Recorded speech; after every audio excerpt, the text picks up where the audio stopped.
अपनी कुटिया में बैठ करके कीर्तन गाते, पद बना बना करके रचना करते। और श्री ठाकुर जी चुपचाप खिड़की से निकल करके आते और सूरदास की कुटिया में अधर आकर के बैठ जाते और कोने में बैठ के थोड़ी पे हाथ धर के चुपचाप सुनते सूरदास जी को। एक दिन ठाकुर जी जा रहे थे राजभोग आरती के बाद, इतने में श्री जी आ गई। कहां जा रहे हो? ठाकुर जी कहीं ना, ऐसे ही जा रहा हूं डोलवे। नहीं नहीं सांची बताओ कहां जा रहे हो? ठाकुर जी बोले कहीं ना, एक भक्त है वहां के पास जा रहा हूं। श्री जी बोली मैं चलूंगी फिर तो। ठाकुर जी बोले श्यामा जी आप रहने दो, आप यहीं बैठो, मैं ही अकेला हो आऊं। श्री जी बोली अगर मोए ना लेके गए तो मैं गुसाई जी से शिकायत कर दूंगी कि राजभोग के बाद तुम कहीं चले जाओ और गुसाई जी खोज करो जी कहां जा मैं।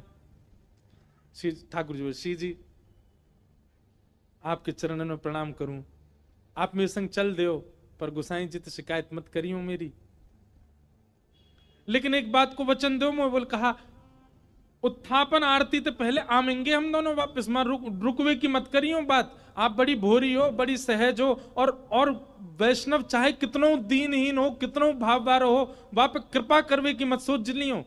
आपको तो मन है जाए यहाँ पे सब लुटाए दूं, सब दे दूं, ऐसे मत करियो। चुपचाप जानो, चुपचाप आनो है, और मैं इशारा कर दूं तुरंत उठ के आ जाइयो। श्री जी बोले हाँ मैं आ जाऊंगी। ठाकुर जी हाथ पकड़ के श्री जी को ले गए सूरदास जी की कुटिया में। सूरदास जी के नेत्र तो है नहीं, बैठे हैं। अधर ते किवाड़ खोली, ठाकुर जी धीमे धीमे भीतर घुसे, धीमे धीमे श्री जी को भी लियो और मैं कोने में बैठा दी। बोले बैठ जाओ। देखो सूरदास जी गा रहे हैं के सर तिलक मोतिल की माला, वृंदावन के वासी, नेह लगाए त्याग गए तृण शम, डार गए गल फांसी, अखियां हरि दर्शन की प्यासी, हरि दर्शन की प्यासी, अखियां हरि दर्शन की। ठाकुर जी बैठ के सुन रहे हैं, मंद मंद श्री जी के नेत्रन से आंसू गिर रहे हैं। ठाकुर जी धीमे धीमे पहुंच रहे, बोले श्यामाचू हल्ला मत करियो जी, जग जाएगो, और जगह को कहा हमें पकड़ लेगो, जान नहीं देगो, और फिर यहाँ पे कृपा कर दी तो फिर सवन पे करनी पड़ेगी, या हमारे रो मत, बिल्कुल आराम से बैठी रहो। बोले ठीक है। अच्छा आपको क्या लगता है सूरदास जी को नहीं पता चली होगी कि ठाकुर जी आ गए? अच्छा अब तक ठाकुर जी अकेले आते थे तो ये बात मानी जा सकती है कि सूरदास जी को नहीं पता चला होगा, पर श्री जी आ गई हैं तो ये बात निश्चित है कि सूरदास जी को पता लग चुका है कि श्यामा श्याम दोनों आ गए हैं। और इस बात का प्रमाण बताएं, हमारे वृंदावन में एक सूरदास और हुए, उनने ठाकुर जी का खूब भजन किया। इतने में ही ठाकुर जी प्रकट है गए और प्रकट होकर के बोले अरे बाबा मैं प्रकट है गया हूं, मैं तुम्हारे सामने ठाड़ा हूं, आ जाओ मेरे हृदय ते लग जाओ। सोई बाबा बोले अरे नंद के लाला, मैंने जुगल की उपासना करी, तुम अकेले काहे को आए? ठाकुर जी मन में सोचे, बोले जी अंदरो है या दिख तो रोना है, ऐसे कह दूंगा श्री जी आई हैं तो मान जाएगा। ठाकुर जी बोले हाँ श्री जी आई हैं, मेरे बगल में ही ठाड़ी हैं, आपको दिखना है रही हैं, संग ही आई हैं। बाबा मंद मंद मुस्काए के बोले लाला बाबड़ा कोई और बनाइयो, श्री जी ना आए तेरे संग। ठाकुर जी बोले तुम्हें कैसे पता श्री जी ना आई? बोले लाला श्री जी आई होती ना तो अब तक मैं आंधरो ना हो, तो श्री जी तो आते ही मुंह को नेत्र प्रदान कर देती। लाला तो विचार करना पड़े कि यहाँ पे कृपा करूं ना करूं, पर श्री जी तो प्रकट है सबसे पहले मुंह को नेत्र ही प्रदान करती, वो देखे ही नहीं पाती। तू तो इतनी देर तक थाड़ो थाड़ो देख रहा हूं मुझे, श्री जी ना देख पाती, वो तो तुरंत नेत्र देती। इतने में ही किशोरी जी प्रकट हो गई, और किशोरी जी के प्रकट होते ही बाबा के नेत्र भी प्रकट है गए। वारी की ठाकुर जी बोले, जय हो श्री जी, आपकी सत्ता भी संतन ते पतो चले मुझे। तो उस कथा से, वैसे इस कथा में ये बात लिखी नहीं है, पर अभी अभी मेरे मन में व्यास मंच में बैठे बैठे आई कि उस कथा से इस कथा को जोड़ें। अब तक ठाकुर जी अकेले आते थे सूरदास जी के पास, पर आज श्री जी आई हैं, तो क्या सूरदास जी को पता नहीं चला हुआ कि श्यामा श्याम आ गए? निश्चित पता चल गया। इसीलिए आज एक विचित्र लीला हुई। क्या? गाते गाते सूरदास जी ने अपनी लाठी उठाई और उठ करके अपनी कुटिया से बाहर जाने लगे। श्री जी बोली, जी कहां जा रहे हो बाबा? अरे आंधरो बाबा, कहीं गिर नहीं जाए, हम या के संग चलें, कहीं गिरवे वारो होगा तो बचा लेंगे। ठाकुर जी बोले, मैंने पहले ही मना करी आप तुझे सब कृपा फिपा ना करनी कोई पे, और समय है गो उत्थापन को, मां गुसाई जी मंदिर खोल देंगे, चलो जल्दी मंदिर में। श्री जी बोली, ना है ना है, बस ये जहां जा रहा हूं वहां तक यार छोड़, यहां में फिर चल देंगे मंदिर में। ठाकुर जी बोले, पहले ही मना कर रहा हूं, मत चलो मेरे संग। आ गई है जबरदस्ती, अब मां मंदिर में हम दोनों नहीं मिलेंगे तो श्री गुसाई जी बड़ी डांटेंगे। श्री जी पीछे पीछे चलन लगी। सूरदास जी जान गए कि श्री जी ठाकुर जी आए और आज इन पर कृपा करवाई लूं अपने ऊपर, इसलिए सूरदास जी भी जबरदस्ती आंधरो बनने के भाव से चल रहे हैं। चलते चलते सूरदास जी भी वहां गए जहां गहरो गड्ढा। सूरदास जी जैसे ही गड्ढा की ओर जाने लगे, श्री जी बोली, अरे देखो श्याम सुंदर जी गिर जाएगो बाबा, गड्ढा में गिर जाएगो, या के माथे में लग जाएगी, हाथ पांव में लग, या को पकड़ लो, रोक लो। ठाकुर जी बोले, श्री जी तो मेरी सौगंध पास मत जाइयो, या के जिनके नेत्र नाए हो में ना, इन सबन के पास छठवीं बुद्धि होवे, जे स्पर्श करके पहचान ले कौन है कौन नहीं है। और जाने एक बार हम दोनों उनको स्पर्श कर लियो, जो पहचान जाएगो कि हम कौन है। श्री जी बोली, तो पता लग नंदो कौन है, कहा चलो जाएगो। अरे ना है, एक पे कृपा कर दी तो घनेरे बैठे, सबन पे करनी पड़ेगी।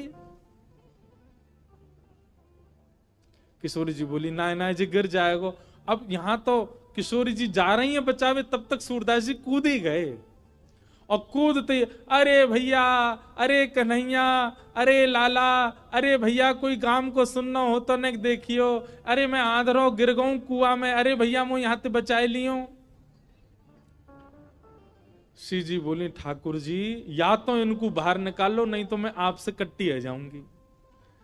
ठाकुर जी बोले, श्यामा जी मैं यही माने ना लेके आऊं आपको संग में, नेक में ही पिघल जाए, नेक में ही दया आ जाए आपके चित्त में, ना याकू निकाल दो, फिर कभी ना कहूंगी, याकू बस बाहर निकाल के हम दोनों भाग जाएंगे यहां से। ठाकुर जी ने ऊपर से झांक के देखी, खूब गहरो। ठाकुर जी, कैसे निकालूं? श्री जी बोली, एक तरीका है ना, आप अपनी कारी कमरी निकालो, मैं अपनी चुनरी निकालूं, दोनों में गुर्र गांठ बांध दो और बाकू नीचे पधरा दो, बाबा तो कह रहे पकड़ ले, पकड़ के हम यहां बाहर निकाल लेंगे। ठाकुर जी बोले, ठीक है लाओ। श्री जी ने अपनी चुनरी दी, ठाकुर जी ने कारी कमरी ते बांध के और नीचे वह गड्ढा में डाल दी, और ऊपर से ठाकुर जी बोले, बाबा। आहा, बाबा स्वर सुनते ही सूरदास जी के तो रोम रोम कंपित हो गया, आनंदित है गए, बोले ये तो इतनो मीठो स्वर तो मेरे नंदन नंदन को ही है। हाँ भैया कौन है? अरे बाबा मैं यही गांव को छोड़ा हूं, मैं अभी आवाज सुनाई दी, बाबा मैंने अपनो पटका नीचे डाल दियो, पकड़ लियो, आ जाओ ऊपर को। सूरदास, हाँ भैया कहां को? जय है, पकड़ लो। सूरदास जी ने जैसे ही पकड़ी और पकड़ करके महाराज जैसे ही अपने मुख के पास लियो, तो इत्र की सुगंधी, आज सुबह श्रृंगार दर्शन में गुसाई जी ने जो इत्र को फोआ दियो, वही की सुगंधी और पटका की सुगंधी मिल रही है। मानो सूरदास जी को और पता चल गई ये तो श्याम सुंदर ही है, और श्री जी पहले ही मिल चुकी है। या को मतलब ये है कि सूरदास जी को दिख तो रहो है, बस कृपा लीला कर रहे हैं श्याम सुंदर के संग। सूरदास जी ने पटका पकड़ो, यहां ठाकुर जी पटका खींच रहे हैं और ठाकुर जी को श्री जी खींच रही हैं, श्री जी ठाकुर जी को खींच रही हैं, ठाकुर जी पटका को खींच रहे हैं, और पटका पकड़ के सूरदास ऊपर आ रहे हैं। कैसी कृपा सूरदास के ऊपर! सूरदास जी मन मन सोच रहे हैं, बोले आज ये कहीं निकल के नहीं भाग जाए मेरे हाथ से। और ठाकुर जी क्यों लग रही, बाबा जैसे ही निकले हम भागे यहाँ से। सूरदास जी जैसे ही बाहर आए, बाहर आते सूरदास जी ने ऐसा नाटक किया जैसे उन्हें ठोकर लग गई, और ठोकर लगते ही जैसे ही गिरन लगे ठाकुर जी की ओर, ठाकुर जी तो किनारे है गए, श्री जी के चरणन में जाके गिरे सीधे, और चरण पकड़ लिए कस के। अब जैसे ही चरण पकड़े सूरदास जी ने, ठाकुर जी ने श्री जी को हाथ पकड़ करके जोड़ते खींची, तो सूरदास जी के हाथ में किशोरी जी की नूपुर रह गई। और किशोरी जी को लेके ठाकुर जी भाजे, वो जल्दी चलो बाबा पकड़ ले को। सूरदास जी बोले अरे भैया कहां को चलो गो, अरे कौन सा रे भैया, कौन ने निकारो में। ठाकुर जी चिल्लाते जा रहे हैं, बाबा मैया बुला रही फिर आऊंगो। थोड़ी दूर जाके श्री जी बोली, ठाकुर जी मेरे एक नूपुर है, दूसरा नूपुर मिलना है रो। ठाकुर जी बोले दूसरा ले आऊंगो, अब चलो जल्दी। अरे ना है वो सामान्य नहीं है, इंद्र ने समर्पित कियो, वो कौन से हाथी के दांतन से बनो भयो नूपुर है, और मेरो बड़ो प्रिय नूपुर है, मुझको तो अभी चाहिए। ठाकुर जी बोले अब ढूंढवे कहां जाऊं बाकू, वहीं चलो बाबा के पास ही पड़ो होगो, बाबा ने मेरे पामन में गिर गो है सके तब खुल के गिर गो हो। ठाकुर जी लौट के आए, खूब कह दी श्री जी दूसरों दिलाए दूंगो, ना मुंह तो वही चाहिए। वास्तव में तो ये श्री जी और सूरदास जी की आपस की मिली भगत है। ठाकुर जी तो बीच में आनंद ले रहे हैं, ठाकुर जी को तो बीच में परेशान किए जा रहा हो, आनंद तो श्री जी और सूरदास जी ले रहे हैं। ठाकुर जी कहे बाबा अरे भैया तू आगो, अरे मैं जो कह रहा हूं मेरी एक सखी आई संग में, बाको नूपुर यहीं गिर गो, आपने देखो। सूरदास जी अपने बगल में दबा के बैठे। सूरदास जी बोले ना लाला मैंने तो ना है, देखो बाबा आपके हाथ में लगता रहो बगल में, जी तो है मेरी सखी को नूपुर। अच्छा जे, बोले हाँ ये, अरे जे तो मुझे अभी अभी मिलो यहाँ पे, बाबा दे दो ना, मेरी सखी को नूपुर है।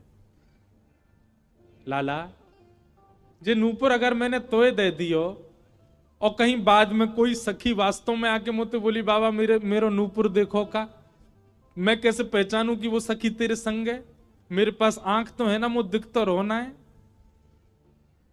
तो बाबा हम कहते रहे कि नूपुर हमारा, बोले कहवे ते का होवे, एक नूपुर मेरे पास है तो निश्चित है दूसरा तुम्हारे पास ही होगा, दूसरे नूपुर की पहचान करा तो पहले दे दूंगा। ठाकुर जी बोले पहचान कैसे होएगी, बोले अपनी सखी तक है, अपने पाम आगे करेगी, मैं जैसे स्पर्श करके देख लूंगा कि हाँ ये नूपुर एक ही है तो मैं दूसरों पहना दूंगा।